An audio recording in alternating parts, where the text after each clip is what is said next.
We are back with Lunes live after taking a little bit of a hiatus, but we have another jam-packed episode of this. Your favorite Compas got you covered with the NFL 18 takeaways. Gilbert, the season, you just sneezed and the season's already at its end. But we'll get into all of that. Plus, we will get into the Chargers and Rams closing out the regular season. One decided to rest their starters while the other decided to play their stars. Let's see a hint of who that is. We'll get into the decisions made by Harbaugh and McVay. And lastly, we will go over the vacancies on Black Monday. All right, Gilberto, do you have an engagement question for our viewers and or listeners? Yeah, now that we wrapped up 2025 regular season, the NFL is full of surprises. So let me know which division winner was the most shocking, surprising of them all. I'll give you my pick, and I know they're the worst division winner, but I'm actually still shocked, and I picked them, the Panthers, to win the division. Like, this is one of the most crappiest franchise in NFL history. Well, obviously, they're a dog shit team. Like, I know it hasn't been 5 minutes, but like, are they the biggest fraud? Obviously, they're not even going to be a contender.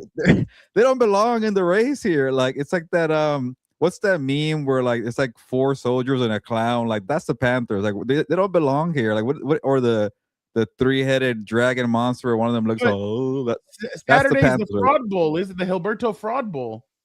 There's only one fraud and one you shouldn't be here. Like, what am I doing here? That's the Panthers. But I was trying to be nice for them to say, you know what? I'm actually very shocked they got here because they went from a JV team and to win 8 games. I think says a lot for Dave Canales because that's probably one of the worst franchises in the last 10 years to bring them up that.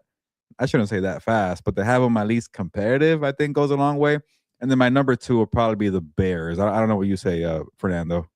No, I agree with you. I think the Bears are one of the fraudulent teams. Their defense got gashed up by the Chicago Bears offense. It got gashed up by the Seattle Seahawks. Seattle just did what they've been doing all year. They put pressure on the opposing quarterback. They smacked you in the mouth with their defense.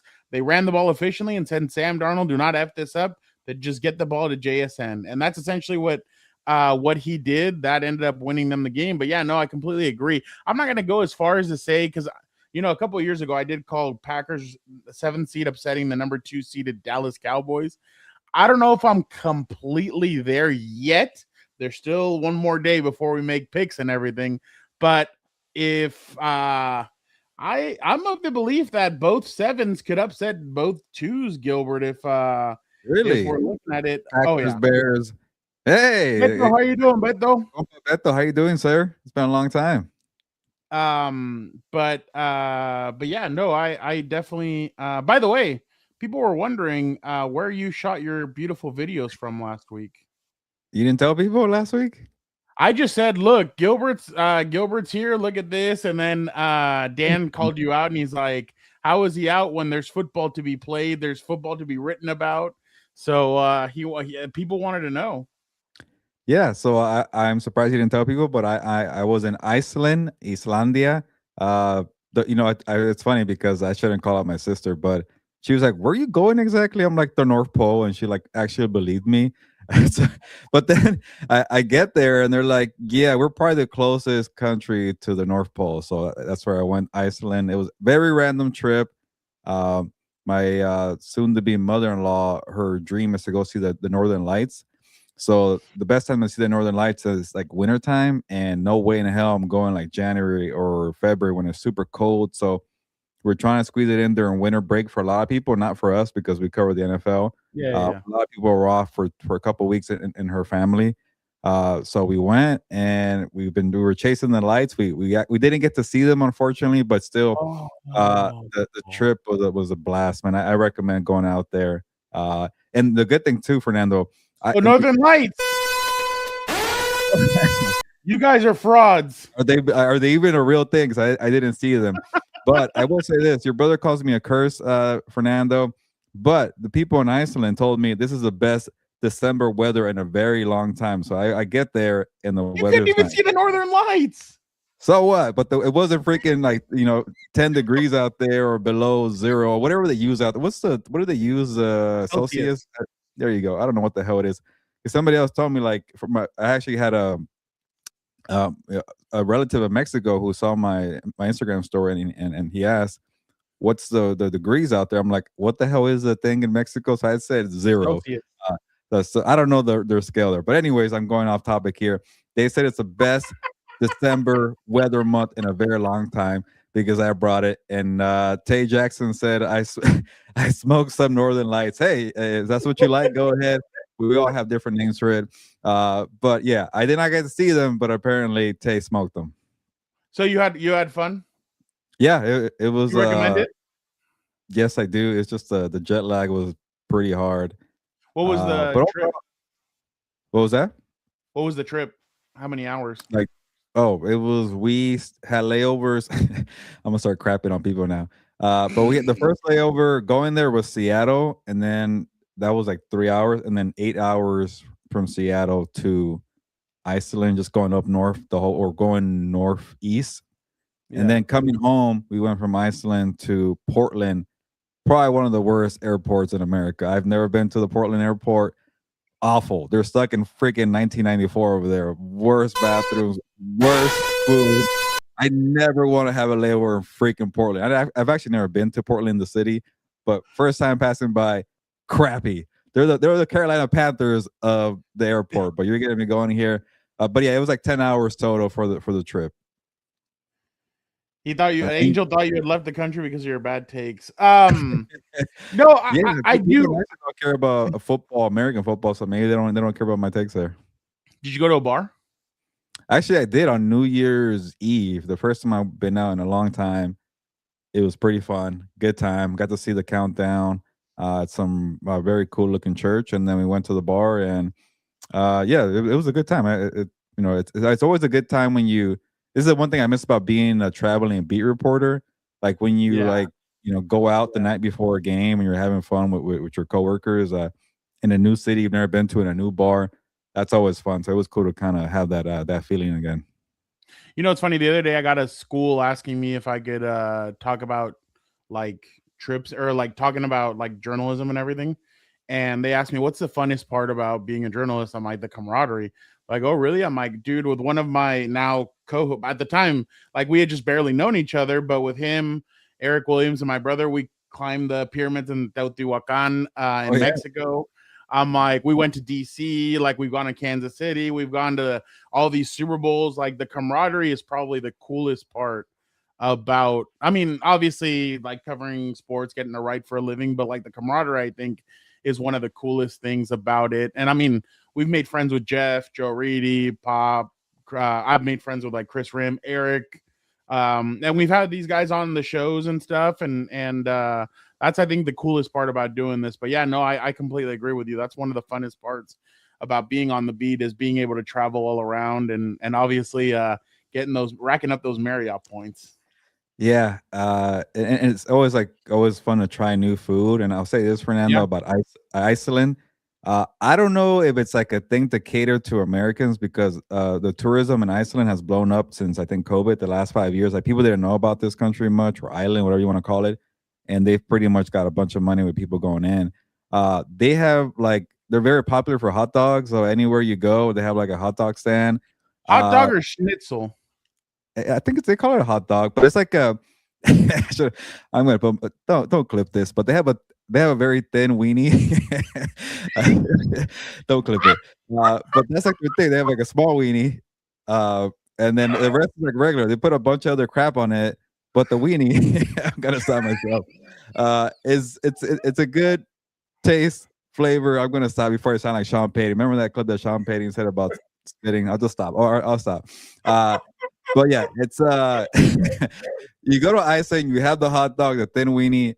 They're actually pretty good. You would think it's like, what the hell is this? Just a freaking hot dog. I could make that crap. But they're actually not bad. They taste different. And I want to say, I don't know if it's 100%, but they're big on lamb. Maybe it's lamb meat that makes it different, but I think that's not true. It's like a Oh, little lie there because I like eating lambs there. But and one more story. uh, They're big on receipts there. Maybe because I'm a little browner than other tourists. they really didn't believe that about a hot dog. Like, do I look like I can afford a hot dog? And like, where's your receipt, sir? I almost had to fight a lady for my hot dog. But yeah, so ever since that moment, I had to get a receipt every single time. But I don't look like I could buy hot dogs, apparently. Do you know who I am? You know who I am back in the States? But I kept saying I'm also Mexican because apparently I think Mexicans get better treatment than Americans. But also that's a lie because I couldn't get a freaking hot dog. Yeah, quiero chorizo. Uh, clip that one out too. Yeah, All right. whatever. Champion can say weird things. I can too. Well, and he just keeps on saying. Do you see what he said about winning the division? Yeah, what was worth He saying? said the shirts are ugly, that they're hanging up in their locker, but they didn't Oh care yeah, about that. Like, then he hates New Year's Eve or something like that. I don't know. Like, to me, the Denver Broncos, the fans, like the player, they've been so weird all season. Like, they've been really freaking weird all season. So I'm definitely and especially yesterday. I mean, I thought it was pretty funny, Gilbert. I don't know how much you watched of the game, but the Chargers ended up resting multiple players, their whole offensive line, multiple players on defense, and the Denver Broncos were able to beat them 19-13, but they only got 12 points on offense. That was 4 Will Lutz field goals and Jake McMillan 45-yard interception returned for a touchdown from Trey Lance. The Chargers were in the red zone, or I think twice. They couldn't get any points out of it. They got a 30-yard field goal from Cameron Dicker. Um, Gilbert, what did you make of? Let's go real quick to no. Let's go. I mean, obviously, we want to cater to Charger fans. What are your thoughts on the Chargers going into the playoffs? They rested guys. Look, in the past, like last year, I remember you and I both criticized Jim Harbaugh for not resting players going into that game against the Raiders. They look sluggish going into that game against Houston a week later. Here he rests Herbert. Yeah. He said it even on Monday, Gilbert. I thought he was going to wait till Friday. He said on Monday, Herbert is not playing. We're not doing that. He is not going. A lot of other guys are going to rest too. He rested multiple players. What are your thoughts going into the playoffs for the Chargers? Well, there wasn't really much reasoning for playing stars. I think last year, what was the thing? They wanted to face Houston as They wanted to get the fifth seed. The fifth seed.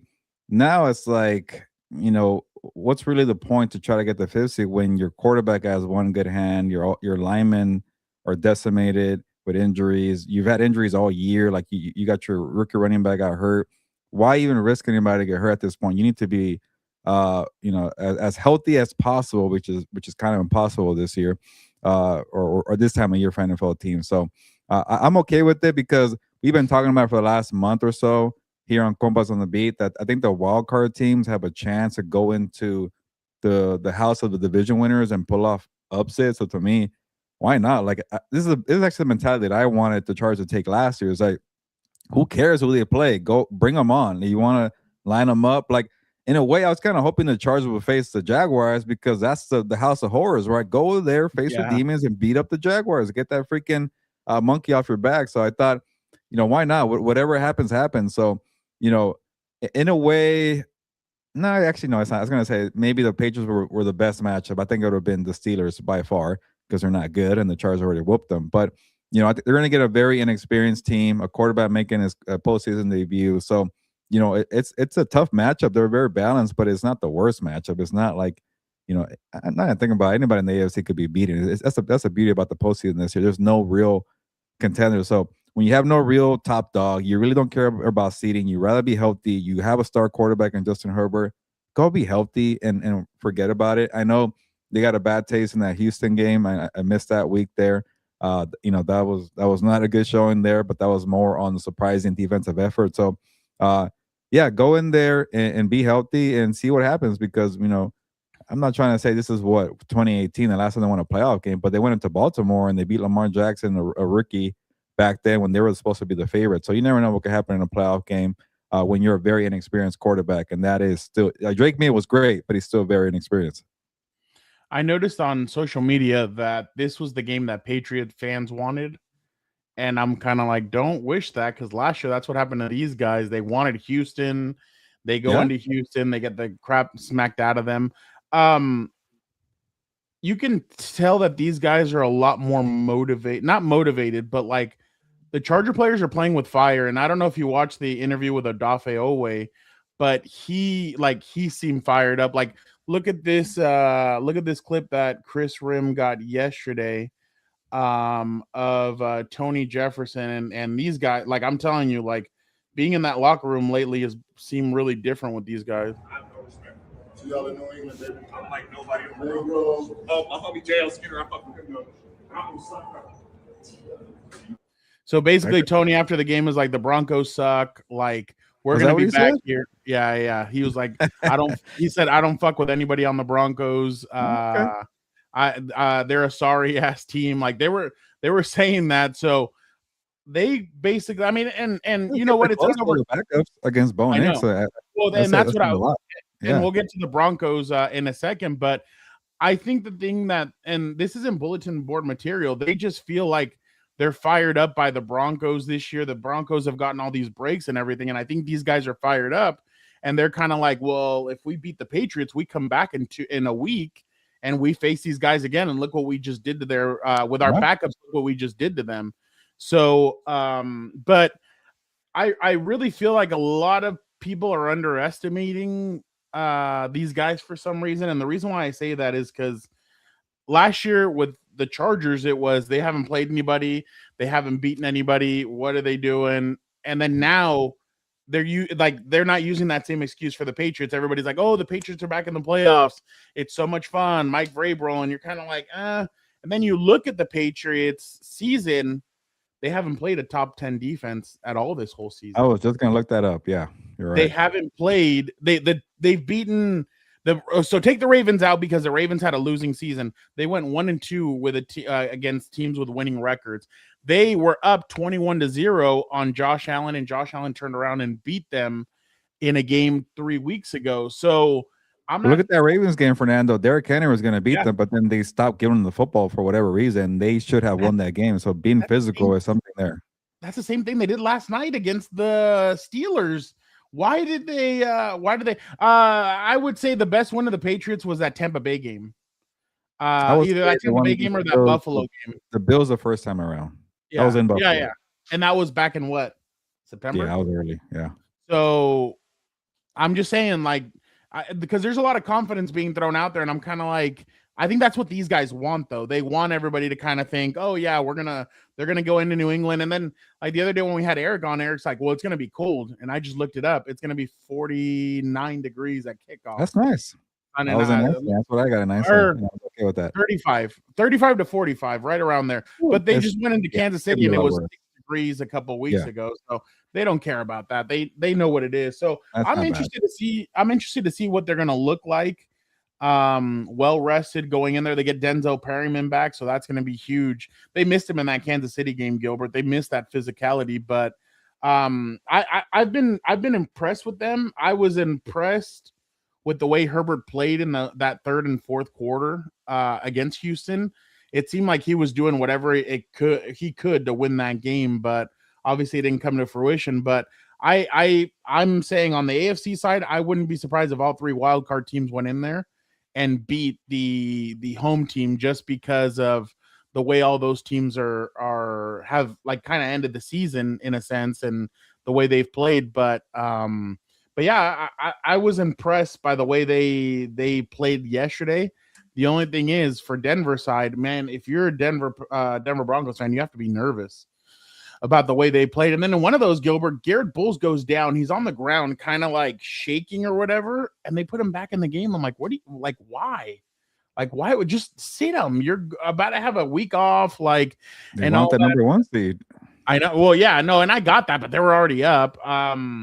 But Gilbert, I think the Denver Broncos are showing how vulnerable they are.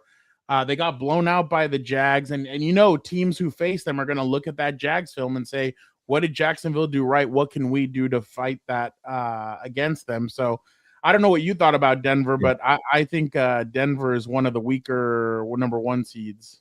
Well, put it this way. They caught a break, I think, with the Bills and the Jaguars playing each other, because I think those were two bad matchups for them. Like, those are two offenses that can maybe score points on the Denver defense. So one's going to be bounced out. So you kind of eliminate, two of the better offenses in the AFC field. But the downside for Denver, if the Chargers win, they automatically get the Chargers. That's a divisional rival that knows you well. That's a divisional rival that beat you. What was it, week 3? I lost track, Fernando. When it was starters on starters, when they were healthy and ready to go, they beat them. So it's always tough to play a team a third time. But like you mentioned, Jefferson was fired up after that game. They played the backups and they hung tight against Bo Nix. So if they win, that's a bad draw. But I think maybe Denver, if they get the winner of Buffalo or Jaguars, Buffalo or Jacksonville, I think they'll be okay because maybe their defense could shut down an offense. I don't know. Because I keep saying I think it's going to be a defensive-oriented postseason on both sides, NFC and AFC. But yeah, if the Chargers do win that game, I think they probably have a better chance than Buffalo or whatever combination comes out of it, because they know them well. They're a divisional round. Same thing with the other side, NFC. If the Seahawks draw the Rams, tough with that one because they know you well.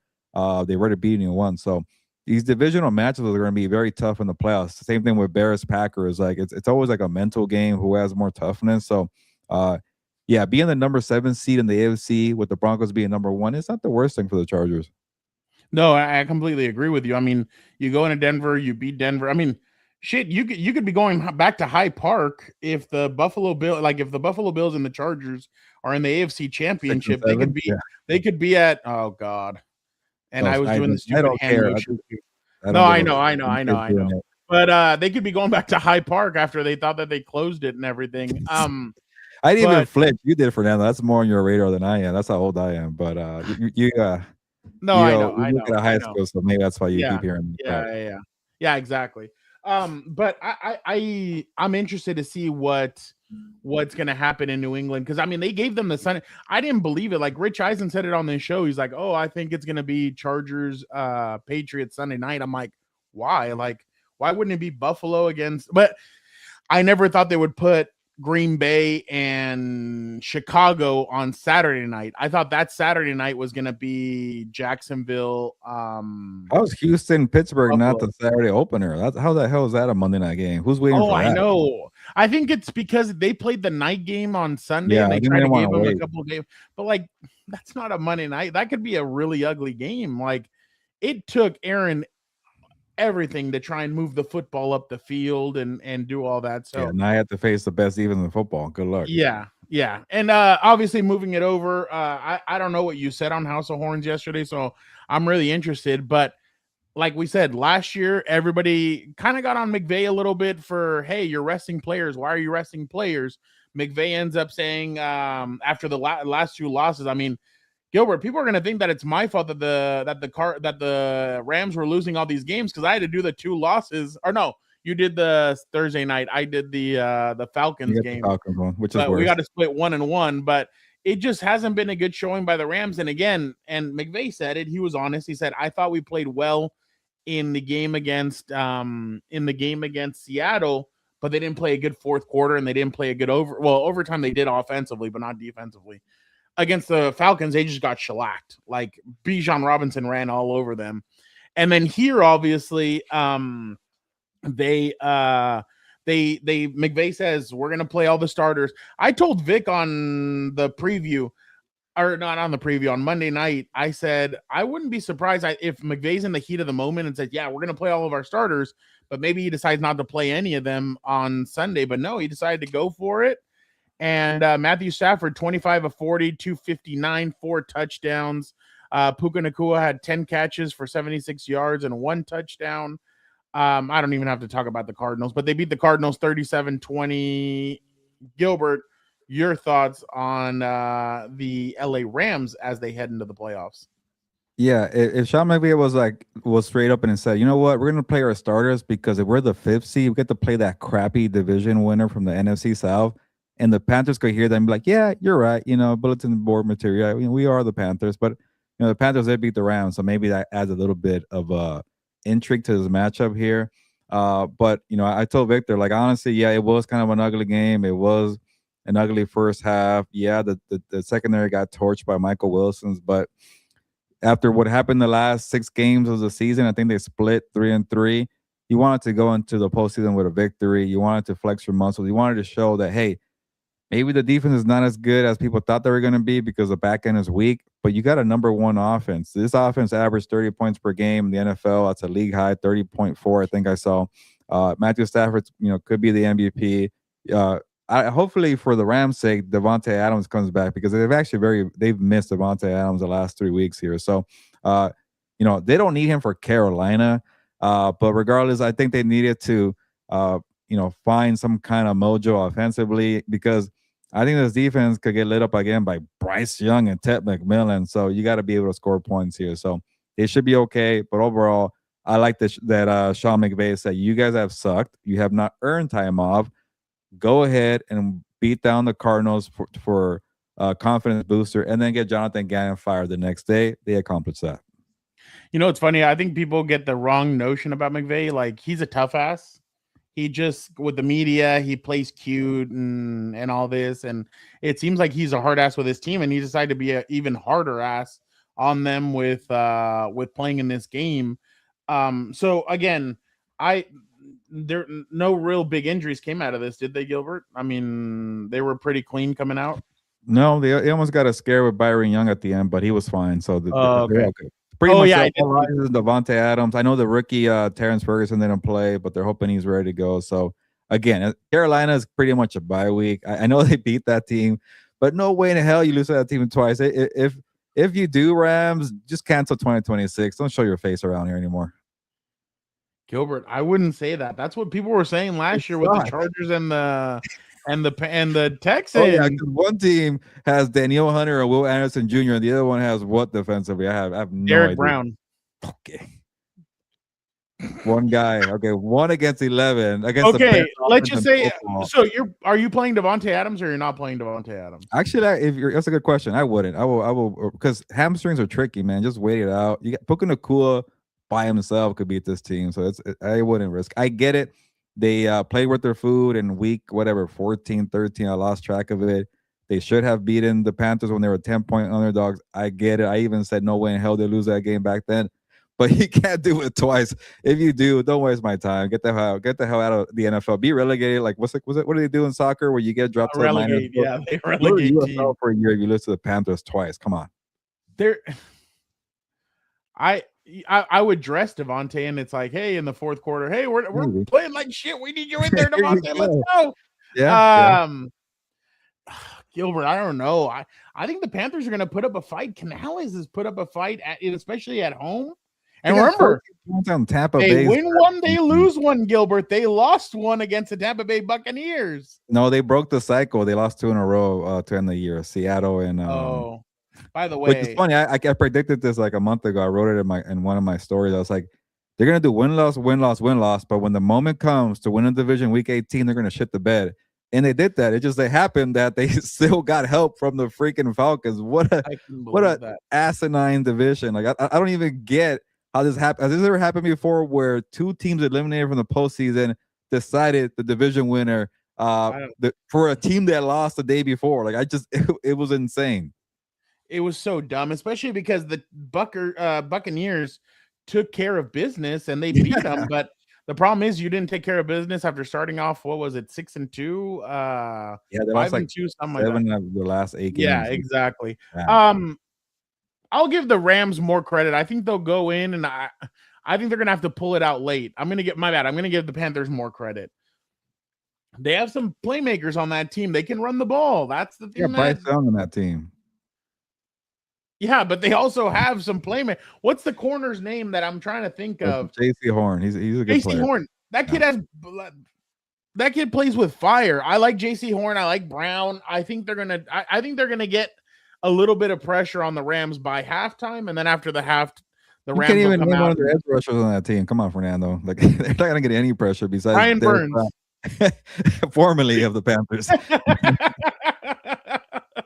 All right, then I won't give him any credit. So, but yeah, speaking of that, real quick, Gilbert. But as we get into Black Monday, what are your thoughts on the Tampa Bay Buccaneers in the sense of Todd Bowles was asked today about what he's going to do when he meets with ownership, and this is what he had to say. All I can do is coach and be myself. I've earned the chance. I won 3 straight division titles, so that says a lot as far as I'm concerned. But I don't really have a message for fans other than true fans are true fans, and we're gonna try to do our best to go out there and win for them. Did Todd Bowles forget what division his team plays in? Like saying you won 3 straight NFC South titles, what does that really mean? Like it's like I don't know. Like I'm trying to find something crappy. Like you won bingo 3 times against some old people. Like stop it. Like oh my. So would you keep him if you're Tampa? As we now move on to this, like look at the team on offensively on paper.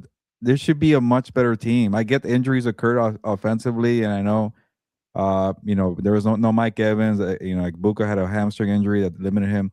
But Bowles, your background is defense. The defense was awful. It's probably the worst defense you've had since you won those 3 division titles. And usually they kind of just keep it average for Baker Mayfield, and they make it work. But both sides was really bad. And then like it just makes you wonder if you're Tampa Bay. Like, did they keep the right coach? They lost Canales, they lost Cohen, both coaches in the playoffs. Like to me, they kept the wrong guy. I am who's more likely to keep their coach? Baltimore or Tampa Bay? Because that's where the surprise that I'm waiting for. Baltimore hasn't met with John Harbaugh yet. It has to be Baltimore. Tampa Bay's going to meet with he's going to meet with the Glaziers tomorrow. You're and right. the Glaziers just fired Ruben Amorim at Manchester United after 14 months on the job, Gilbert. So 14, that's what they just fired the manager this morning. They could be firing a head coach tomorrow, Gilbert. I forget there's a bunch of owners that own also European soccer teams. Gilbert said, I remember Eric said last week that he thinks the surprise is going to be Kevin O'Connell. That's going to get fired. From what he's hearing, the general manager and him do not get along whatsoever. I would think the general manager would get fired. Crazy, he has not been good. He didn't even get fired. Yeah, which is weird. I guess Shane got to stay. It's all about the owners. Like, who do they like more? And these guys are they're octopuses. They get their tentacles in you, and they get to stay. Well, it's all about kissing ass. If freaking Jimmy Haslam likes Andrew Barrymore, I keep saying Andrew Barrymore, then that tells you a lot, because Stefanski should be the one staying there. But we'll get to them in a bit. But but which one would you pick? I honestly think if the Ravens fire Harbaugh, that'll be a huge mistake. But I think sometimes people kind of need a change, and I wouldn't put it past them. But look at Mike Tomlin. Like, I think he's going to be back another season. People have been trying to fire that guy. I'll say Todd Bowles. I think they're going to think about it, and they're going to see how much this team disappointed. I love that from Mike Tomlin last night. He's doing like this thing where he's doing that to everybody who wants him fired. Like, literally is what he's doing. I'll tell you one thing. If Harbaugh's fired, I think he finds it like everybody cancels all their other head coaching meetings. Oh, yeah. And they all want John. Well, it's kind of like what's happening with Stefanski. I think everybody wants him right now. Yeah. No, I completely agree. Well, we'll get into this in a second, but I definitely think that Harbaugh is going to have a sit down. I don't understand what Harbaugh's fascination is with taking the ball away from Derrick Henry late in games. Like, it's happened how many times? And why do you even have him? Let the dude go. Let him go to another team. Let a team, like, I bet you his brother would use him a lot more than the way he does in the fourth quarter. I mean, dude, he had another season with 1,500 rushing yards. Like, he's not slowing down. I know, and he's getting wasted. Like, okay, he's had he's had a couple of fumbles, but the dude's still a powerhouse, and he doesn't rely on his speed. He relies on his he relies on his afterburners, but he relies on his strength and his power, and then kind of gets going. So I think and that's why Vic asked in the group chat today, what's going to be the biggest surprise? I wouldn't be surprised if the Giants didn't outright trade for John Harbaugh. And they said, "Come be with our young quarterback." You get like a first-round pick for him. I think they might think about it. But there's even rumors because they have their young quarterback. Well, yeah. Well, and that's the thing. Could Lamar be traded somewhere where the franchise just says we want to start over completely? We I don't don't see get it. because I say go until Lamar shows he's going to be on the decline. I know he was injured this year, but like I think he hasn't completely lost his powers. I would do one more season, to be honest. If it happens, is the same results occur next year, then maybe do it. But I think it's a little premature. If you're asking me, I get that. The thing is that I think what the Baltimore Ravens are going to sit down and do is say, is this the best that there's going to be with Lamar? Is this basically his ceiling? He gets you to the playoffs, but he can't really do anything. Like that year against Kansas City, remember before that year when they played them in the AFC Championship, there was that clip where he said, I hate playing them. I'm scared to play them, but he kind of said something to that effect.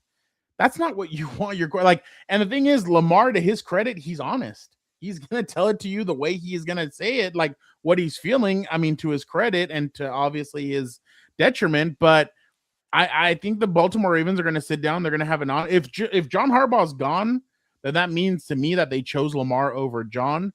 But I think regardless, they're gonna sit down this offseason and they're gonna have a conversation and say, should we pay him Josh Allen money? Or because Josh Allen's another one where he just gets to a certain spot and then boom, it freezes. So that's my question when it comes to Lamar Jackson. Are they going to want to play him that money or not? the other thing too is about the thing is like with mobile quarterbacks, like they don't last as long as pocket passers. So maybe they do want to think about getting out of it early. Like maybe you draft a quarterback, in the second round, and you give him the Jordan Love treatment where Lamar Jackson could kind of, not mentor him, but like that happened with Joe Flacco, which would be kind of funny. But you see what Lamar has left because he's not like even Cam Newton broke down and he had a much bigger frame than Lamar Jackson. Even a young guy like Jaden Daniels couldn't, stay healthy this year. Like, yeah, when you're mobile and you're a dual threat, you present a lot of problems for defenses, but that's kind of a risky play. Like you get hurt a lot, and Lamar got hurt. The thing with Josh Allen, who used to be like that, a little reckless and runs the football heavily, he turned into an elite passer, a pocket passer. So he's going to last for a long time, at least I think. But it's funny because the Ravens and the Bills are kind of in the same situation where they have star quarterbacks that haven't gone to Super Bowl, but the Bills situation looks so much better than the Ravens we're talking about here, the end of an era here. So I will see it out for one more year and draft the quarterback. But I get it. The Harbaugh thing has been stale. They have not won with Jackson. He can't stay healthy. The smear campaign that came out of the Baltimore Sun, I don't know if that's true or not. But yeah, there's a lot going on here. Nobody's come out and said otherwise, though. My one thing with that, Fernando, was the story never said sources. It was kind of like just a lot of hearsay, she said kind of thing.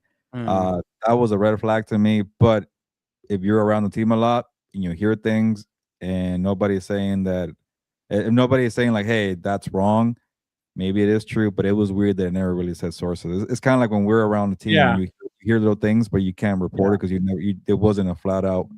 Yeah. But yeah, and it would have been funny though. He won the game, and they win a playoff game, and after that story came out. But yeah, it's not looking good right now.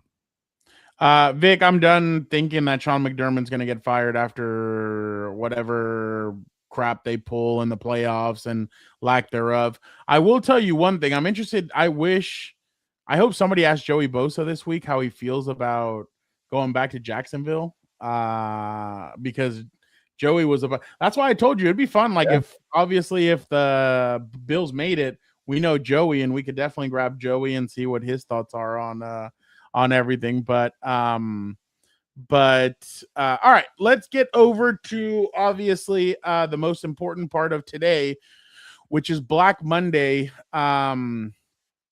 Oh, I completely agree, Vic. I think, you definitely have to do that. But new coach, new stadium. But it could be one. If they lose and they're one and done, maybe he gets fired. If John's on the market and Buffalo went to go get John, they'd be that might instantly change the way their team is. And that's what Odafe was telling me. When you have a Harbaugh, it's different. Like everything's different. I'm kind of like, well, you've never had any other coach but a Harbaugh. So, but he's ready. Like, put it this way, like we all saw what the Jaguars did to Liam Cohen. We saw how much the Patriots, went ahead of the Jets to get Mike Vrabel. Like when you have a superstar coaching candidate out there like a Stefanski and maybe a Harbaugh, teams will do whatever it takes to get him. So if McDermott's out in a game in the playoffs, they're going to go make a call. Well, and this team that we're about to talk about next, they went hard at their candidate, but their candidate said, "No, I'm going to go to Chicago. Yeah. I'm good. I don't want to go there." Even though the aura of Tom Brady and the this and the that, he decided not to. Pete Carroll was announced that he was fired this morning by the Las Vegas Raiders. Gilbert, I think that makes 6 head coaches. I can't remember the stat, but it's just 6 head coaches, I think, since like the Jack Del Rio era, I believe. I'll look that up right now. But what are your thoughts on, because this is a mess, Gilbert. Like, it's not like they have, like, Atlanta has pieces, other teams have pieces. This team and their biggest piece looks like he wants out when it comes to Max Crosby. But Trade him. I don't know what they're holding on for. Like, get a first round pick for the guy. Jesus. What is your thoughts on the Raiders firing Pete Carroll? Yeah, one, the move needed to be made. You had to fire Pete Carroll. It was just one of those nightmare seasons where it was not going to go anywhere. Obviously he didn't want to have like a 3 or 4 year plan because he's in his 70s or 80s. I lost track, so you can't operate that way when you have a weak roster. Like, it's not like Pete Carroll went to I don't know, the Cowboys, who just can't get over the hump, but they have enough talent to at least compete. He went to a crappy team, and I kept laughing when I saw Pete Carroll like raise his arms up for that field goal against who did they play, the Chiefs, when they won that game. Like, that was a Super Bowl, and I'm like, dude, you won the Super Bowl. Like, why are you celebrating this crappy game here? Like, you're on cloud 9. But I get it. He's a very optimistic guy. He knew the season was hard. They really wanted that game. And for Raider fans, it was good that they clinched the number one pick before that game, because Pete Carroll was ready to screw it up. But anyways, I had a little bit of doubt about it happening, Fernando, because I thought maybe Tom Brady was going to be like, you know what, I don't want my first hire to be one and done. This is the first year that Tom Brady had a lot of say, and to have a guy one and done, like, that kind of goes on your resume. But then I read Connor Orr's column at SI, and he had a good point. He kind of compared it to what the Texans did with Nick Caserio, who came from the Patriots background, worked with Bill Belichick, and Caserio fired 2 coaches back to back, one and done. And Lovie Smith, who kind of fits the Pete Carroll role, and then he gave David Culley a season to kind of play babysitter, because that roster was horrendous. This is kind of the post Deshaun Watson mess, and like, I think Nick Caserio knew it was like a long-term play, so he didn't really care about tanking, and he didn't care who the coach was. So one and done, he fired 2 guys, and then it worked out in 2023 when they got DeMeco Ryans, who they pretty much said that's our guy. They chased him, they paid him a good amount of money. They got CJ Stroud, they got aggressive, and got Will Anderson Jr., and the rest is history. So what if they're ready to do something like that? And I think it's a good play, honestly. I know it will require another tanking season, but get your quarterback in Mendoza or Dante Moore. And then, I don't know, if they don't get the guy they want as a coach, maybe he's a David Culley, where he takes another crappy season. You add more picks, because this franchise, since the Rich Gannon, Jerry Rice, Tim Brown days when they went to the Super Bowl, all they've done is quick fix, patchwork, throwing crap at the wall. You never know. We're the silver and black. We're going to relive history. And then, boom, it's 25 years later. So you got to do it from the long haul. So honestly, that Houston playbook, which is kind of you tank for a couple years and then you fire coaches, like, why not? And Tom Brady probably saw his good friend Nick Caserio do that. And again, shout out to Connor Orr for that comparison. Like, they might do something like that, because they have a long way to go here. The Raiders do. Trade Max Crosby. What the hell you're doing here? But it was the right move. Obviously, if you don't want to get a David Culley guy, which I don't know who would be that guy in this coaching cycle, but go get a young coach. I think people are watching the Mike McDonald rise in Seattle. He's kind of the new blueprint for coaching candidates out there. If you don't get Stefanski, what's the next play? Get a young defensive mind that's able to be innovative. And I wrote about this a month ago, Fernando, where I think this is the first year where defenses are ahead of the offenses, and I think we're starting to see a trend now where defenses are ahead of the offenses. So why not get a guy who could be innovative, like a Jesse Minter? Go maybe give, I don't know about Robert Saleh, but Chris Shula from the Rams. Guys are young and innovative. I think that could be the play here for the Raiders. But yeah, you had to fire Pete Carroll. what's his name? Dr. Florio put on his article yesterday or today that his thought is that, or not, what he's hearing is that they're going to go after Brian Flores as the head coach. But Eric even told us that he doesn't think Brian Flores will, because he sued the league before, so he doesn't know how that would play out. But that would be a Raider thing to do, to go get a guy who's sued the league and then hire Brian Dable as the offensive coordinator and kind of attack it that way. Which, I mean, it would be interesting, but the thing is, and I know Raider fans are probably going to get angry, and I know it's not draft time yet, I would trade that number 1 overall pick. Yeah. I'm not drafting my Tocayo. You can't. One, he doesn't fit what the silver and black is. Two, that team has so many holes, Gilbert. Like, the offensive line's bad. Like, if you traded down this year and then you trade Max Crosby, you could potentially have 3 first-round draft picks in next year's draft. And guess who's coming out? My boy Arch. I'm telling you, that kid beat up on Michigan. I know Michigan had like players leaving and stuff, but he showed that he has it. There's a better quarterback draft class. I think Dante Moore is going to stay a year and wait until next year. There's other quarterbacks next year, but you need to build out this team. You need to do more with this team. You can't just draft a quarterback and then the quarterback gets in here and goes, all right, who's blocking for me? You've seen the Little Giants when they get Spike and Spike's like, who's the Spike's main blocker? The icebox, where's he at? And then it's the girl, and she's like, right here. Is Spike confused? Aren't you a girl? Like, that's exactly what he's gonna do when he comes in. He's gonna be like, what is this? Like, yeah, it's cool. We have Brock Bowers and Ashton Genty, but like, there's nothing else here. So if I was them, I would trade. Again, the draft is 4 months away. The playoffs are about to start, but I'm just saying, as of right now, I might trade that pick away. Well, put it this way: the thing I hate about the Raiders is they're always trying to relive the glory days about, we're the silver and black, we're the Pirates, or whatever the hell they are with the committed to excellence. Yeah, whatever. Like those days are gone. Like the Sun ruined it. Al Davis is probably rolling in his grave because they ruined the franchise. So stop copying what happened. Like, why don't you go be the button down franchise? Like, go be Fernando Mendoza. Like, to me, that's the one thing. Like, I don't care about him being a Kirk Cousins type of guy. The way he talks, like, maybe it's a little corny, whatever. But try something different for a change. And like, if he's a good pocket passer, I think maybe Tom Brady will gravitate towards that, because I think he's more of an old school guy. Yeah. But the thing I'm kind of having trouble with, and look, I know quarterbacks develop through a college season, but like 4 months ago, all the experts were saying like, yeah, he's whatever. But now I'm seeing like Tom McShay and Daniel Jeremiah saying like, yeah, he's worth the number 1 pick. I'm like, what the hell happened? Like, in the last 2 months, did he really improve that much in the last 2 months? Like, sometimes, like, Spike don't play with girls.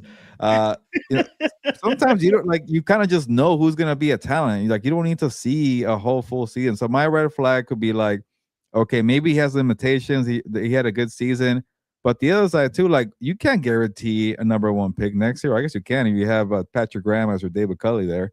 But I always go back to this, like John Spatek, the GM. I know people always talk about Tom Brady being ahead of him.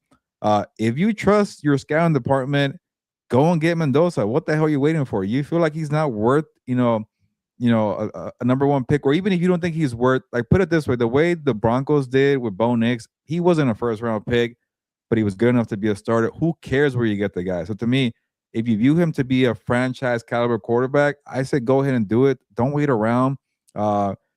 And look at the Saints too. People are like, how the hell you get Tyler Shough instead of Shedeur Sanders or Jalen Milroe or Dylan Gabriel? Like, Shough might be the best quarterback in this class. I know he's older, but he looked good. And shout out to Kellen Moore for doing that. But to me, it's all about trusting your scouting department. I don't care where you get the guy. If you think that guy is good, go ahead and get him. But I get what you're saying.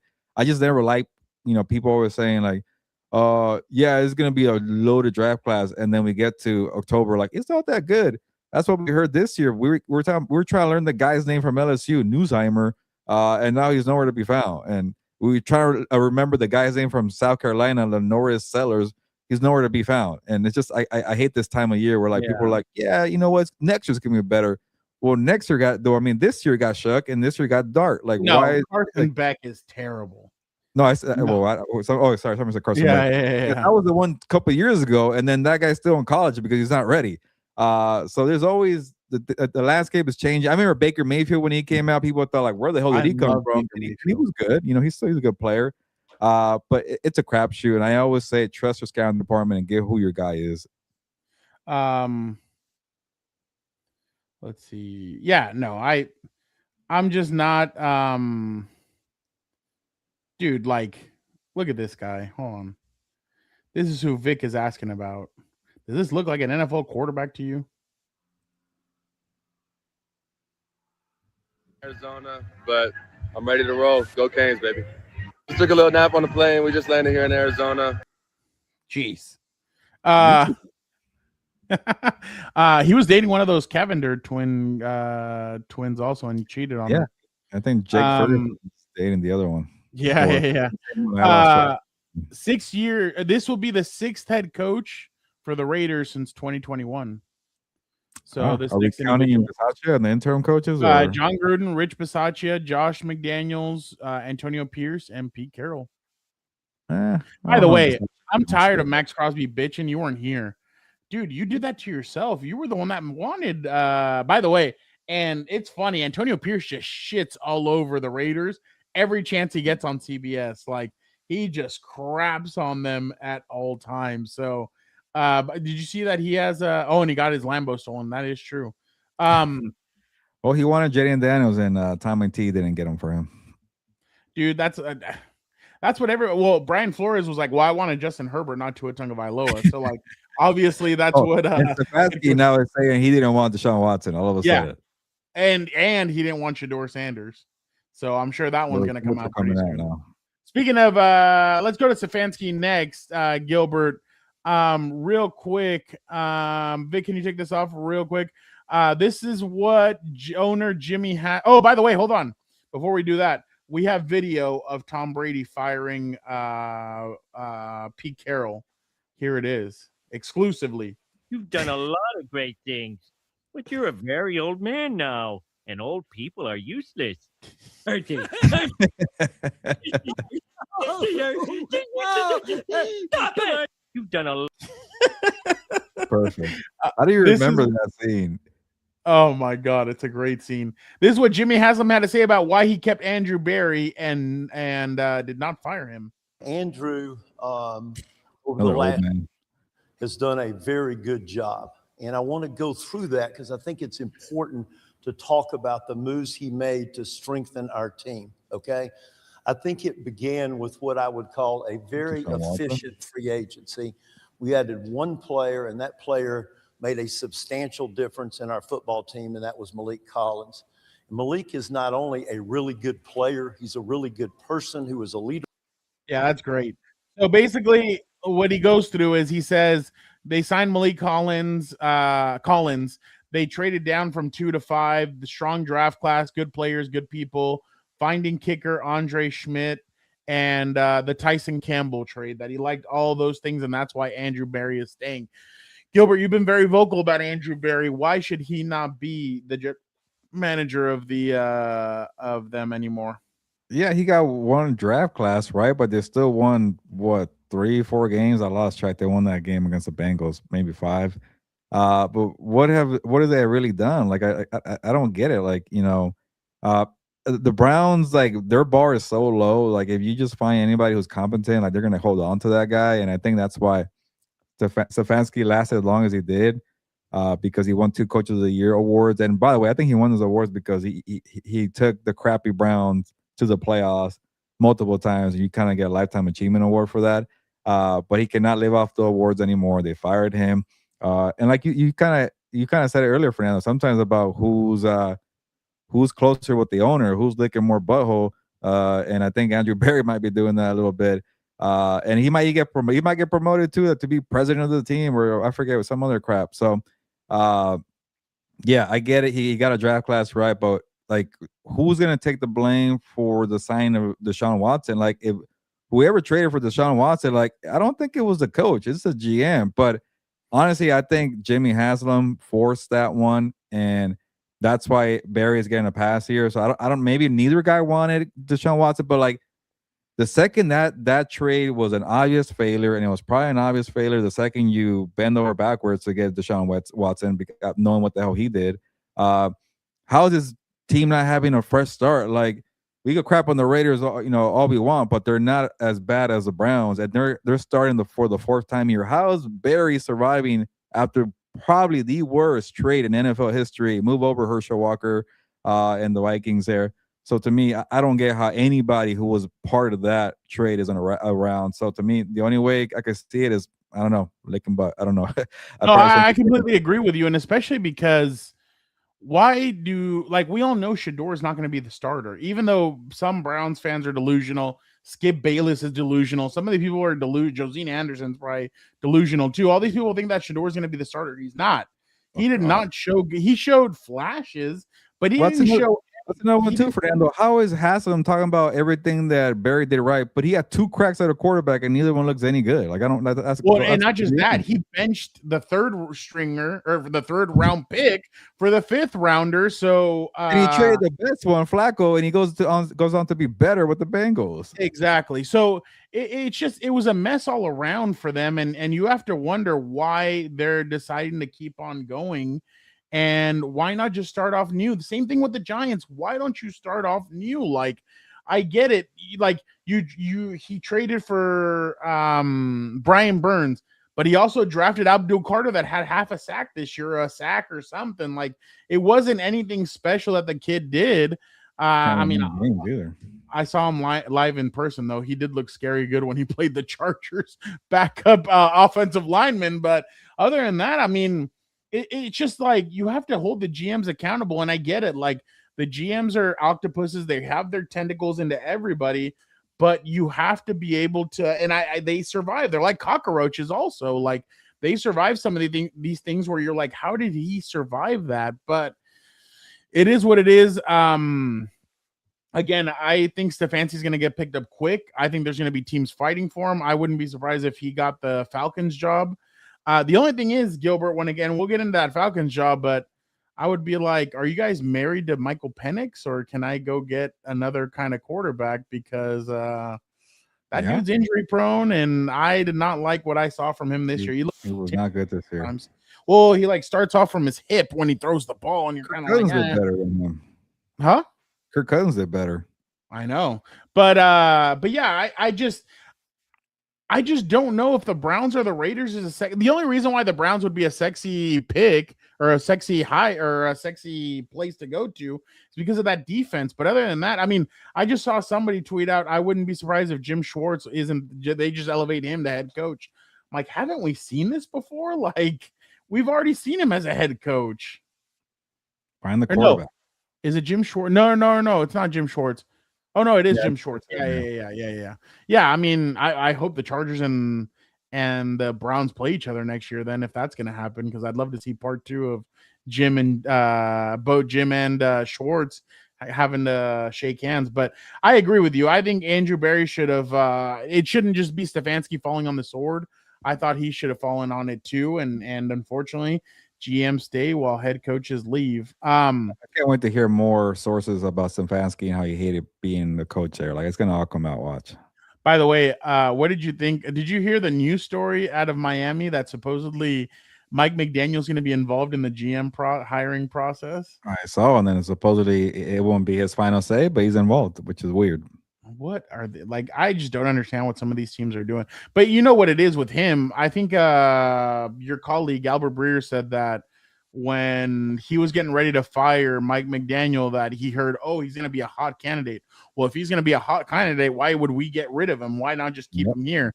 Dude, that's not how they were like, you know what? It took Shanahan 3 years to do something in San Francisco. Don't blow it here. That's probably what they're saying. By the way, did you see Tua? So maybe that kind of helps them too. Did you see what Tua was asked? So Tua was asked, would you want a fresh start? Tua answered it. And then they go, oh, so you want a fresh start out of here. And then that he declined to keep on talking. He thought that he got tricked by the media because he's like, yeah, I'd love a fresh start. Like, I would love to get somewhere new. And then they're like, quarterbacks in Miami and Arizona. I'm calling it. Oh, and that's going to be that's going to be Arizona. Placeholder quarterback. A shit show. Let's go over to Raheem Morris getting fired by the Falcons. He was 16-18 in his 2 years. They won 4 straight at the end of the year, but they just couldn't get it going at all during the regular season. I get them not having a first-round draft pick next year because they gave it to the Rams, but they screwed the Rams because the Rams thought they had a top 10 pick. They win the last 4. They elevated, obviously, to a top a pick in the teens. My opinion here was that they just, because they both GM and the head coach got fired. I'm sure that these guys are not happy about, like, I wonder if they're thinking about what would have happened if we would have hired Bill Belichick instead of hiring Raheem. But I thought they were going to be a little bit more patient with him, but they were like, nope, let's get him out of here. Again, Vic and I I've said this before on the show numerous times. I said it with Vic a couple weeks ago. The thing is, owners that are older are starting to get impatient because they see the light at the end of the tunnel. No offense. Isn't Haslam morbid? Huh? Jimmy Haslam's like 100 years old. I don't get it. I know. Well, I don't know if you saw the hug that that Raheem gave. The hug that what's the name? The freaking owner from the Falcons. The hug. Yeah. The hug that Arthur Blank gave him. He's like giving him a hug, like his Parkinson's was hitting and everything. So it just was like weird. But that's what I'm saying. Like, so a lot of these owners are at the end of the tunnel and they're kind of like, shit, like I need to go win now. Saw Jim Murphy go too. I know. So that's what exactly. No, you're right. At least Jim got one Super Bowl out of it. But I'm really curious to see what they're gonna go do, because I think the Falcons defense is actually not bad. It just has moments of lapses where you're like, what the hell's going on? I like their defense. I thought the kid that they drafted out of Tennessee, he had, I think, 9.5 sacks or close to 10. Like that was pretty, that was pretty impressive by him. Now it's just about building out the rest of your team. You have Drake London, you have Bijan. Are you going to keep Kyle Pitts? And the problem is, Gilbert, as what the Falcons have done, even with Arthur Smith, they would have these lapses where they would go away from Bijan, they would go away from Kyle Pitts, and you're like, why aren't you featuring these guys in your offense? Like, why do you guys go away from them?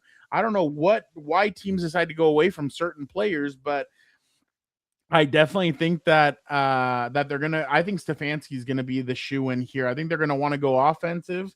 And I think they're going to say Stefanski can come in here. He can do everything that we need him to do. And he's beloved in other places. People are speaking highly of him. Let's bring him in here. Let him be our head coach and let him lead this offense and this team. He had to have learned a lot when he was in Cleveland and all those years. He's a two-time coach of the year. Let it be 3 and let him lead us. So, and again, they're in a shitty division, so they could end up being catching next year and being the team that wins the division. But yeah, I would go. I think Kevin Stefanski is going to be the guy there, to be completely honest. Well, the tricky part about this one, and you kind of mentioned it with the Michael Penix thing, like whoever the coach is and the GM is, are they going to be okay with just inheriting another roster and saying, okay, this is a roster you guys invested a crap ton in for. We have to make something work here. And like, it kind of makes it feel like you want to come and change things the way you see fit, the way your philosophy is. So if it is Stefanski, who I think is probably the perfect guy to make this team reach their potential, what if he doesn't like some of these guys? What, okay, that guy doesn't fit my scheme. Like, are they going to have leeway to like say, hey, Penix, they used the number 8 pick on you in the first round. Can we get rid of that guy? Are they going to have freedom to do that? I think they should. But for the most part, I think at least for 1 year, and I think it maybe that's the same thing. But I remember with the Broncos and Sean Payton, he kind of had to do it the first year with that roster because of the whole mess with the Russell Wilson contract. And then the second year, he started shaping it the way he wanted to, and that's when they got better. So With the Falcons, though, you're expected to win right away. Like, you have Bijan, you got Drake London. We'll see about Kyle Pitts. You have a defense that got better. I even said I think Pierce is going to be the best edge rusher from the class, and he's proved me right now. Pat on the back for myself. But they lost the first round pick too. That's going to hurt for next year. But you got to take the roster as is, and you got to make it into a playoff team right away. This team has not made the playoffs in like almost 10 years, which is kind of wild to think. So I think that was Morris's downfall. But I think the real culprit was Fontenot, the GM who got fired. You're the one that paid Kirk Cousins. You're the one that did everything you could to get Michael Penix Jr., knowing that you paid Kirk Cousins. You're the guy who can bring out the best and Kyle Pitts for many years. You're the guy who couldn't build a defense. So Raheem Morris is the reason why they helped build that defense. Him hiring Jeff Ulbrich helped that defense. Like, the GM should have been the scapegoat, but I get it. Arthur Blank did not want to waste time here. When you invested so many first-round picks and guys who are going to get old fast, like, honestly, the way I wrote about this team, the Falcons, at one point, Fernando, if they lose again next year, they're going to be the New York Jets of 2026, where you have Sauce Gardner, you got Wilson, you got Quinnen Williams. You're saying, we can't win with these guys. We got to trade a couple. Imagine having to get Bijan on the market, getting Drake London on the open market. Like, if you don't win again next year, at some point you got to say, we got to blow it up. We got to get something here to try again. So it's going to be a lot of pressure for the next guy coming in. They're going to franchise tag Kyle Pitts, by the way. I think they're going to franchise tag him. Another year. Yeah, Kevin will franchise. See, the thing is, he couldn't get the most out of Dave. Njoku had moments, but he couldn't get the best out of him. So that's kind of where I saw something that you're like, okay, you need to get the best out of this guy, but we'll see. What is Sani talking about? I didn't make a joke, but I just mentioned some old guy died. I just mentioned some executives licking butthole, and I just mentioned that somebody is eating tiny weenies or thin weenies. But apparently, I'm too laid back on the show, but I'm too serious. No, I missed you. It was a rough week last week. I was like, dude, like, and I was telling my brother today, I'm like, I can't wait to jump on with Gilbert. I want to get his opinions on all this. It's like I haven't seen him in a while. Yeah. I think Sonny wants to freaking like scream like Dan and Dago. He's like the Stephen A. Smith. Gilbert, you were wondering where he was at. Here he is. The cheese eating bastard. What do you say? Sounds like that's what the Chargers need to do. Start over. Yeah, that sounds like the same thing too. But yeah, I'm also joking here too, Sonny. But yeah, you're probably a Dan and Dago fan. That's really grinds my gears here. Oh, that's what grinds the cheese eating bastards gears too. He hates Dan and Dago. That's the one thing we agree on in SI Swimsuit, best magazine ever. Do you have Packers or Bears this weekend? Are we gonna reveal the picks? No, we can do it tomorrow. We can do it tomorrow. All right. Last but not least, your boy Jonathan Gannon ends up getting fired after 9 straight losses, which cost him his job. Gilbert, is anybody gonna want this job? Yeah, this might be the worst job out there, and yeah, I'll admit it. I had high hopes for this team. I'm embarrassed to say I picked them to win the NFC West, but I'll say this, Fernando. Everybody was picking the Rams to win the NFC West. I did not, so I got that right. Half a clap for me there. But yeah, they're a dog shit team. They're a bad organization. They even gave Gannon a good defense this year, and he still blew it. Yeah, we missed you. Danny was not good. He's terrible. But yeah, I don't know. Maybe they should hire me there because I could probably do a better job. First assignment, get rid of Kyler Murray. Second assignment, make Marvin Harrison Jr. tougher and stay healthy, for God's sake. My God. Oh, and number 3, make Michael Wilson the number 1 wide receiver on that team. And then I will just get, who's going to get traded this offseason? Who's decent? I don't know. Just throw the ball to Michael Wilson. Sweat. Yeah. Cool. Josh Sweat? No, I'm talking about quarterbacks, but get them too. They have Josh Sweat, but yeah, Michael Wilson and Trey McBride should be enough to do something. How the hell does this team not do better? But anyways, I'm going off the rails here. They made me look bad. I went all in because I thought Gannon, and the way I'll say this, people are saying Gannon was like the worst 3-year coach ever. I'm like, you were not watching the Cardinals. I don't blame you. The Cardinals are the Tennessee Titans of the West. Like, nobody's watching the Cardinals, but I did. And they were feisty in year 1 when they had the worst roster in football. They had some surprising victories. They were able to run the football with James Conner. And then surprise, surprise, Kyler Murray didn't play half that year. That's why they were feisty. And then year 2, they won like 7 or 8, I think 8 games. Like they were trending in the right direction with one of the worst. They were kind of like the Carolina Panthers of the West. You're the Panthers and the Titans roll into one. What do you expect the guy to do?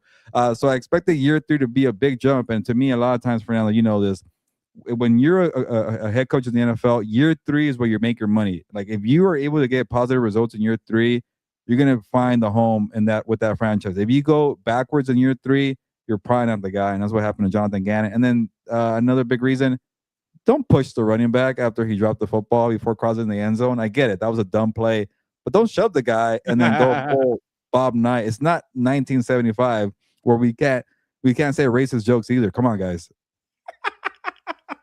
By the way, the cheese eating bastard said, "You know the Packers will beat the Bears. Chargers will lose this." Half right.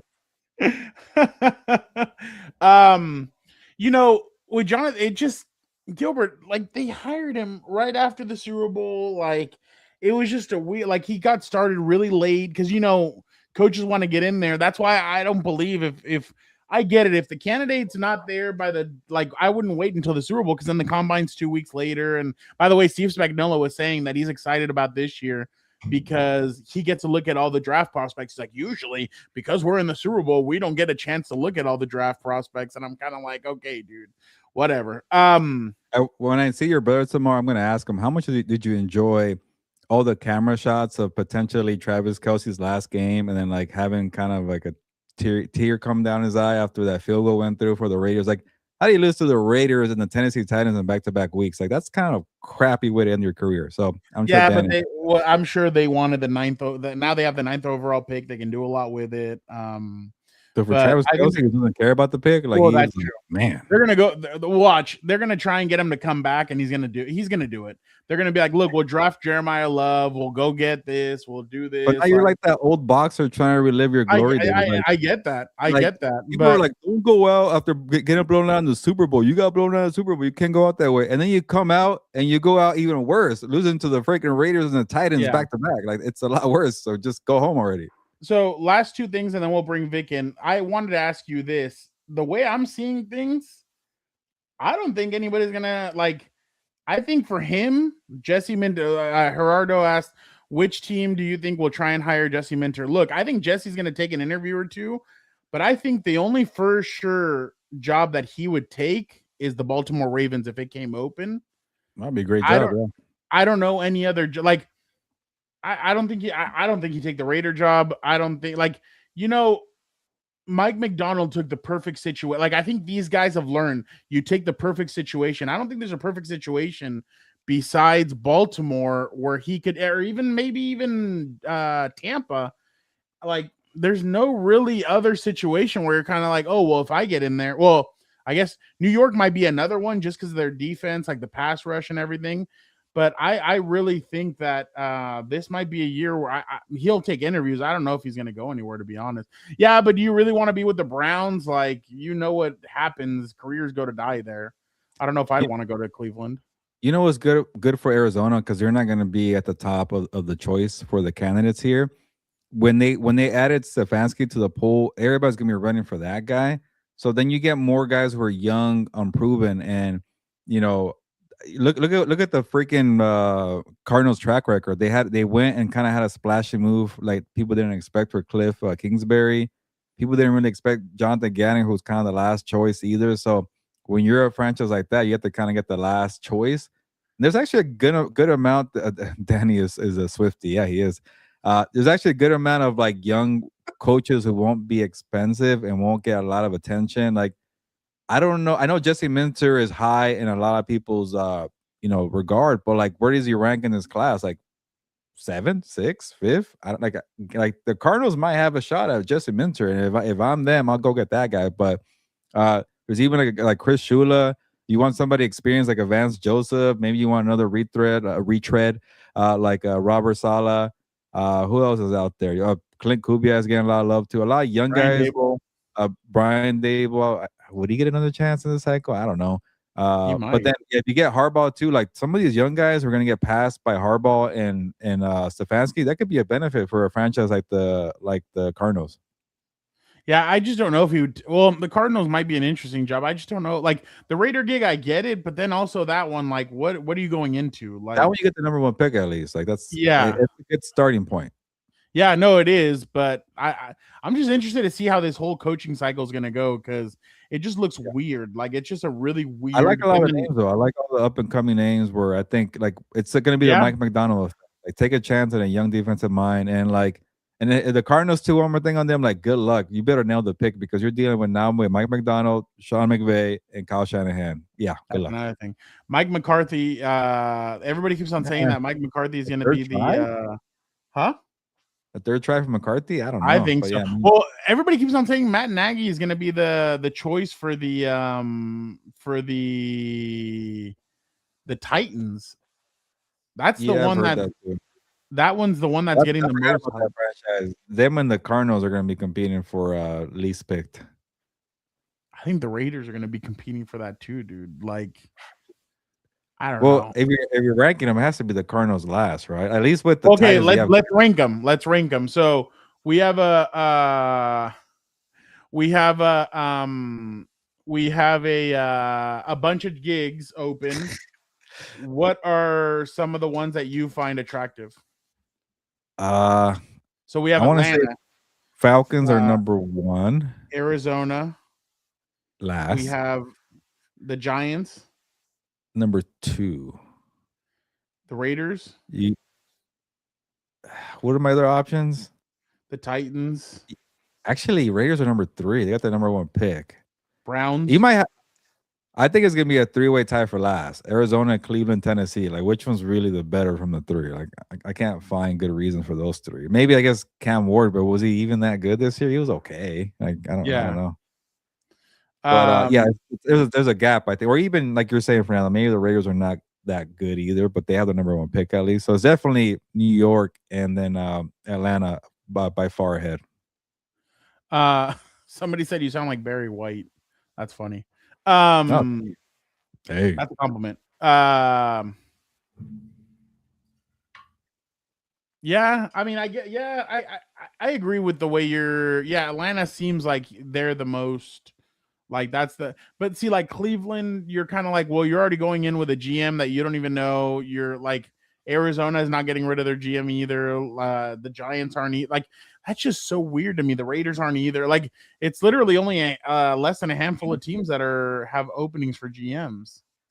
Yeah, and I don't know. I don't get it. Like we talked about Miami and Buccaneers. There should be a lot more openings this year.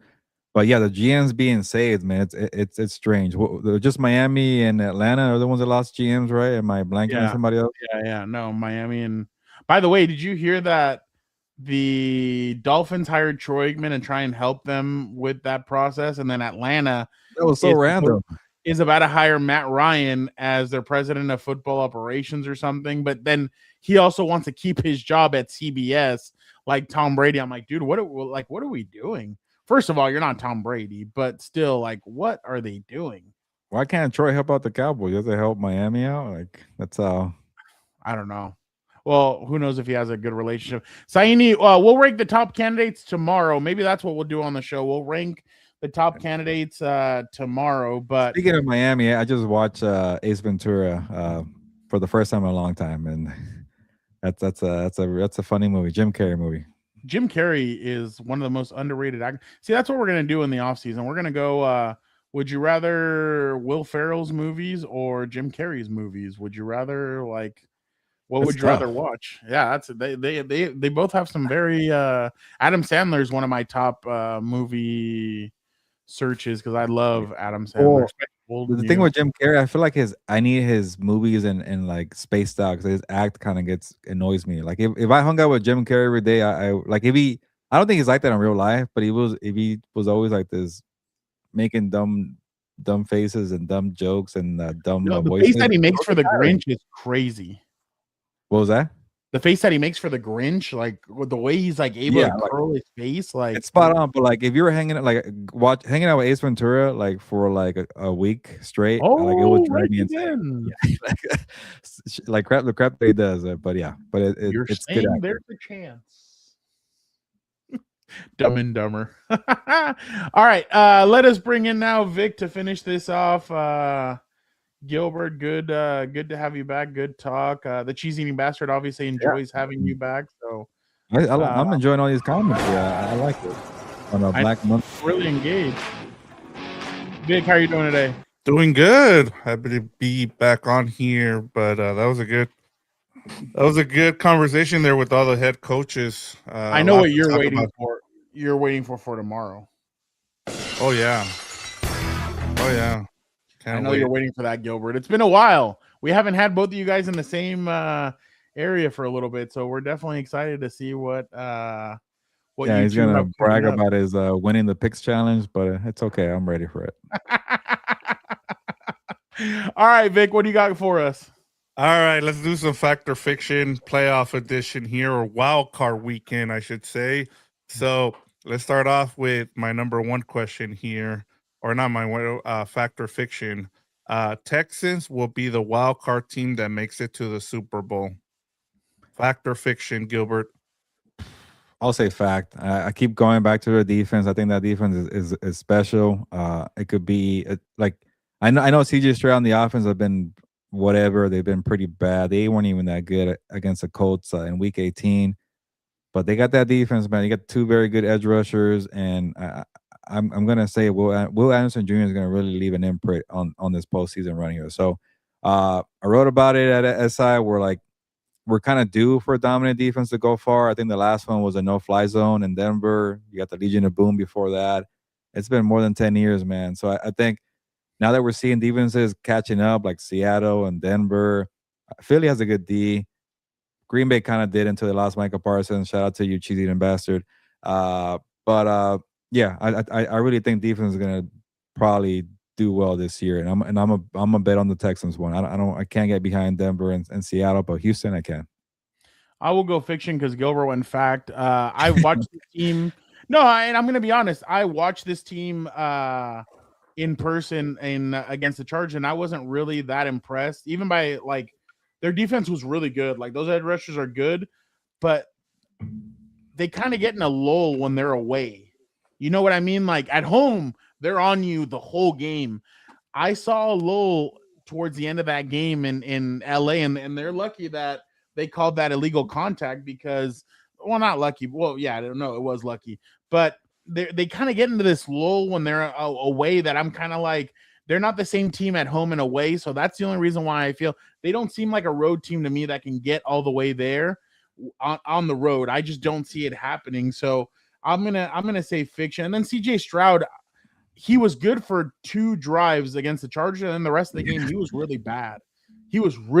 So yeah, it was 2 big broken down plays, and then other than that, the Chargers defense was able to kind of do whatever they wanted against him. So I'm gonna say fiction, and then their running game isn't very good either. So I think you're gonna have a strong running game. I think these playoffs are gonna be that old school mentality: a good running game and a good defense. And Houston does not have a good defense. That's a good song. Good song, Tay. Great song. Sucker. Yeah, exactly. I love that song.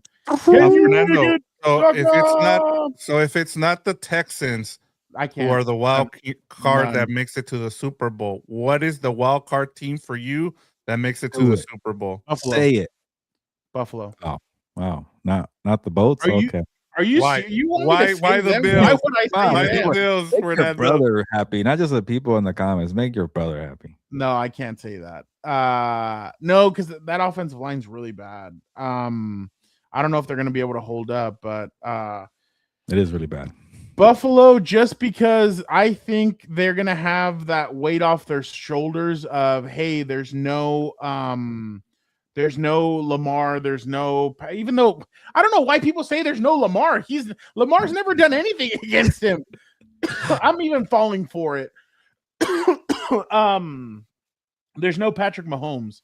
I feel like if they can go into Jacksonville and beat Jacksonville, they're kind of skating on the way to the show. They could go into Denver and beat Denver. They can go into New England and beat New England. They can go into anywhere else and beat whoever. The only thing is, if it's wild card against wild card and they'd play the Texans, they'd play at Houston. So that would be a dangerous game. But I will just say, for shits and giggles, I'll say Buffalo's my team that could. I just don't believe in the Rams. I don't believe in the 49ers anymore. It seems like with the 49ers, if Trent Williams doesn't play, they're just useless. So I can't go with them. The Packers, no offense. If Micah was playing, I'd say okay. And then I haven't liked Jordan Love's been injured. What is he gonna look like when he comes back? So yeah, I can't no, the Chargers, I can't. If I say it and they end up losing this weekend, my brother will kill me. So yeah, no. This guy. Look, I'll tell you one thing. I do like the Chargers defense. I think their defense hasn't been talked about enough. I think their defense is one of the defenses that doesn't have any names on it, except for Derwin and Khalil. But nobody's talking about Thule. Nobody's talking about some of these other guys that are playing really well. Deshaun Hand, Tier Tar, like those guys are playing as a unit right now. They're playing really well.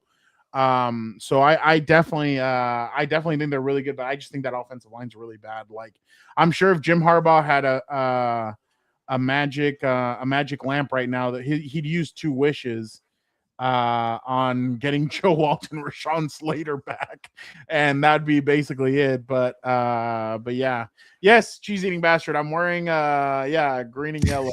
Green and yellow. Just all right, you. Fernando. Next fact or fiction question here: of the 2 number 1 seeds, the Seahawks will not win a playoff game. No, I say fiction. If I had to choose one, I'd say Denver's not going to win a playoff game. I think Seattle's defense is better than Denver's defense. And I get it. See, this is the thing about Denver.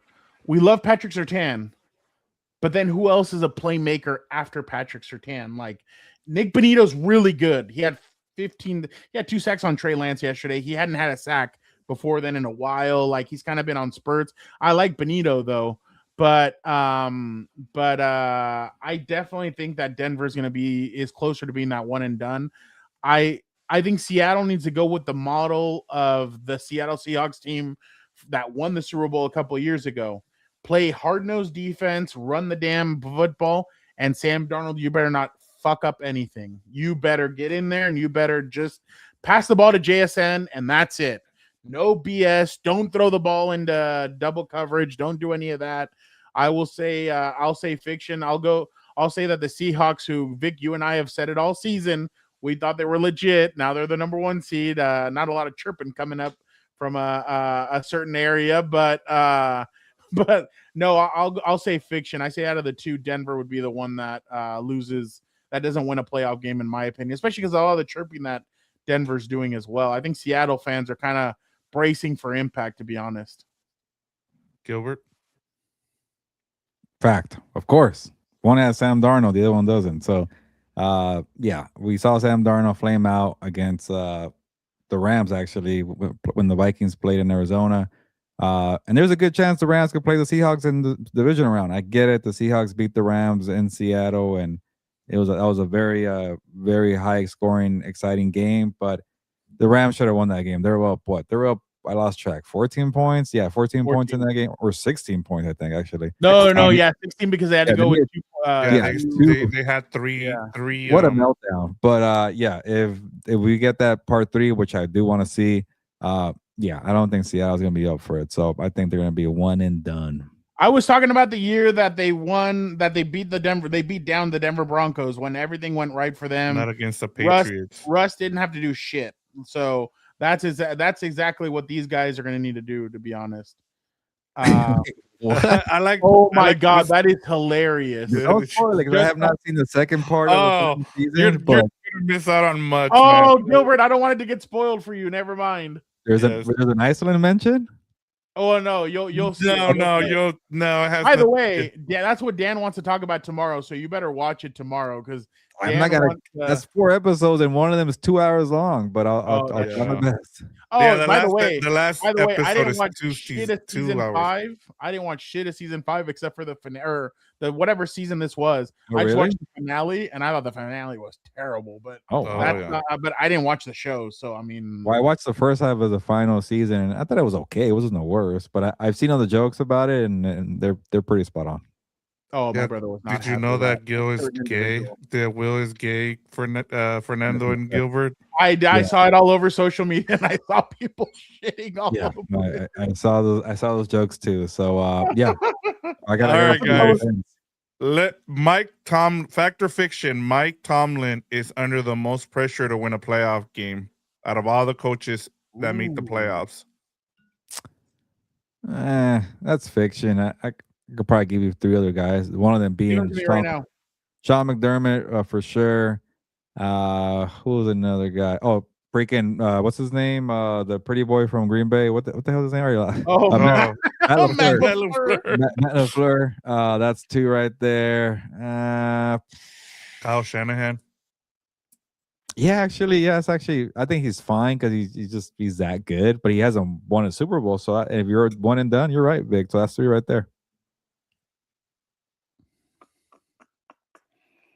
I will say I'm with Gilbert. I say LaFleur is my coach that has the most pressure, just because there's already been talks about him halfway through the year of getting fired. One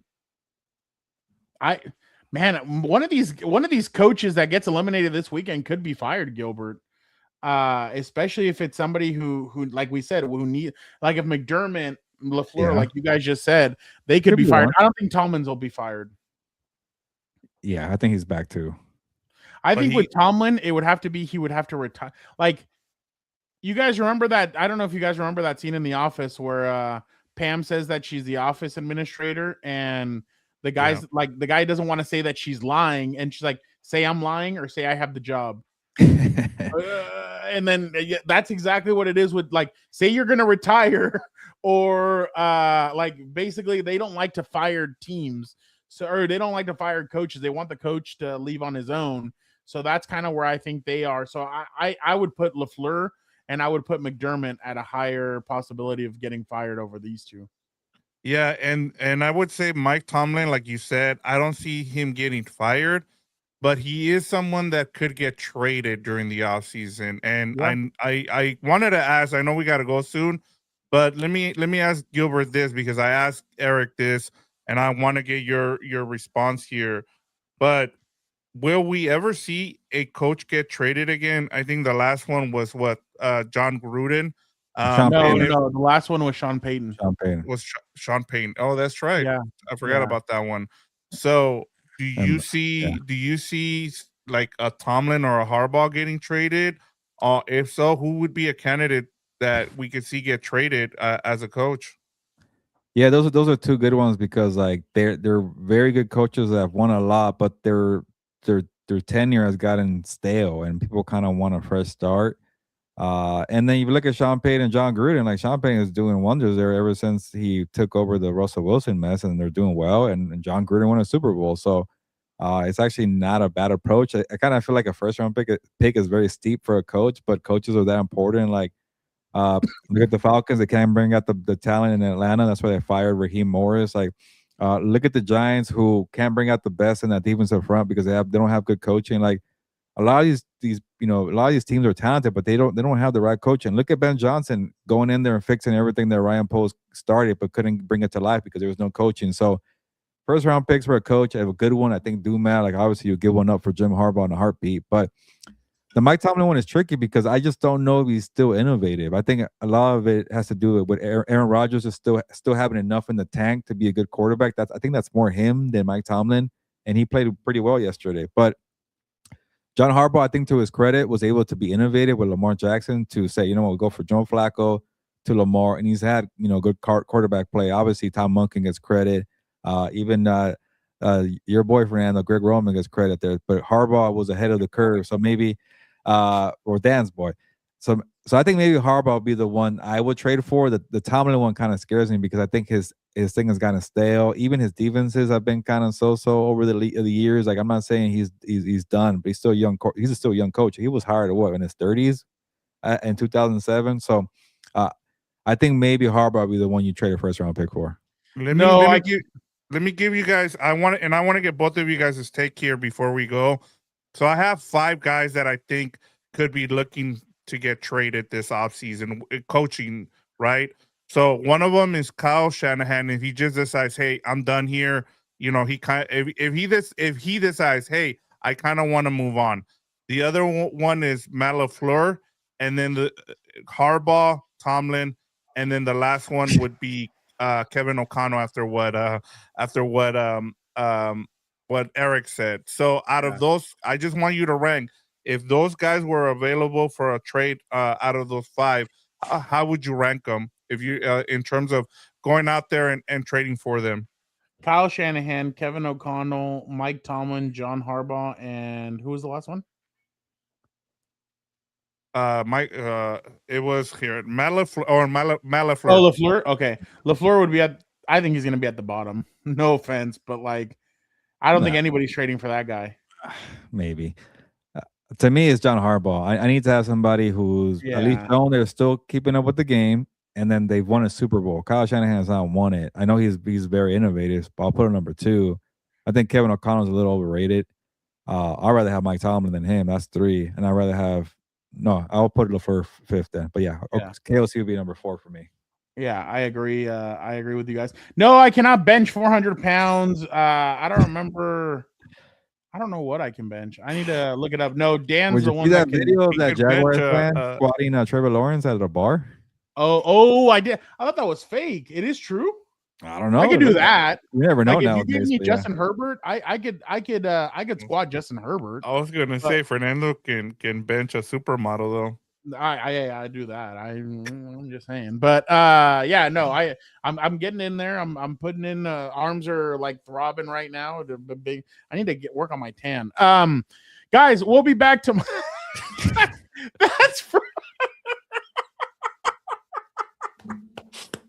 That's from the Nutty Professor. That's a good one.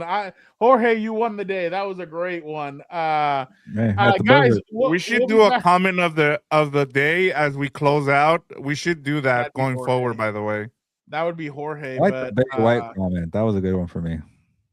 Yes, I am a flight risk. Oh, Vic, how was your trip back? It was good. Sunday morning, like I left Tulsa Airport. I think my flight was at 5:30, and I got back like by 8:45. So you remember those flights, Gilbert? To Oklahoma? Those 5 a.m. flights leaving opposing stadiums, so you can get back to listen to the coaches. The ones I was on in Iceland was pretty bad too. Ugh. So you said you left at 5:30 a.m. You got back at 8:45. Yeah, I got back at 8:45 LA. So yeah, it wasn't bad. It was just like I'm with Gilbert. It's just the jet lag really gets you, and I think my biggest complaint is I love living in the West Coast.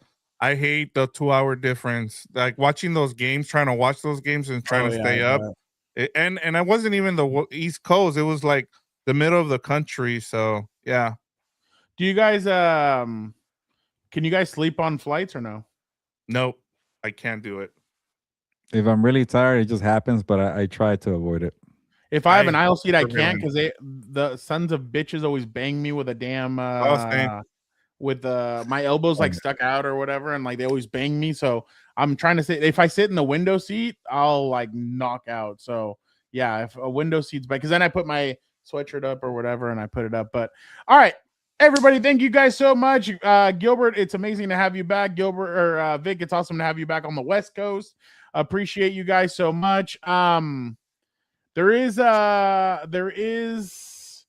will have the 4 Compas tomorrow at 4 p.m.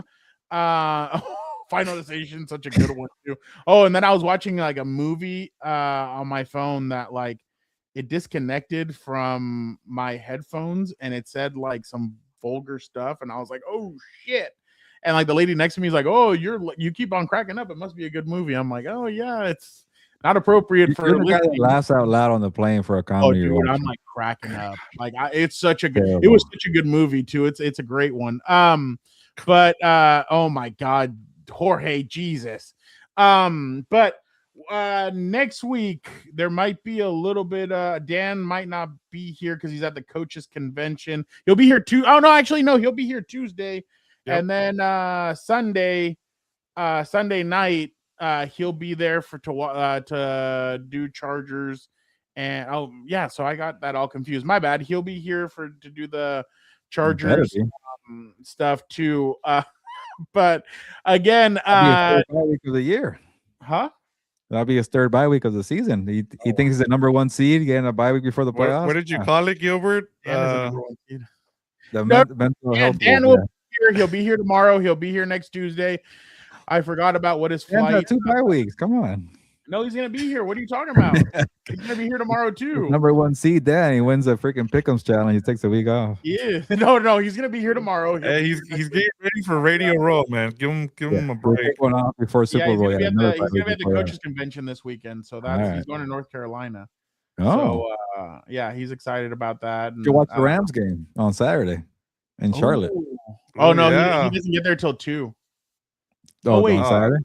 No, but it's 2 o'clock. Yeah, it's 4:30 Eastern, so he should be able to. He should go. Yeah. I'm gonna tell him. Might be $10 tickets with the way the Panthers play. Are you gonna hook him up with tickets? If they're $10, yeah. And we should get him a credential, a Compas on the beat credential. That would be funny. Yeah, it'd just be like Bryce Young sucks, confirmed. Bryce, report from do you feel like your height is a reason why you're not able to see over your offensive lineman? We get him on the post game show on House of Horns. So how was that? How would you like to play for Justin Herbert? Sean, imagine the Rams choke. Sean, was your hair gel getting in the way of your? Oh, you got some both locker rooms? That'd be great. That's a. I'll pay for that. There you go. Let's get Dan in the press box. Running around to both locker rooms. Oh, that'd be hilarious. No, Jorge, I misspoke. He'll be here for both episodes. Don't worry. He'll be here. He'll be here tomorrow. So don't worry. Appreciate you guys so much. You guys are the best. Gilbert, why don't you get us out of here? Yeah, clip out the part where Fernando said I get banged a lot on the planes. So did I say that? Yeah, so I get banged. Oh, because of the Here comes the boom. I get banged into. Yeah. Anyways, on that note, nos vamos, pues, vámonos.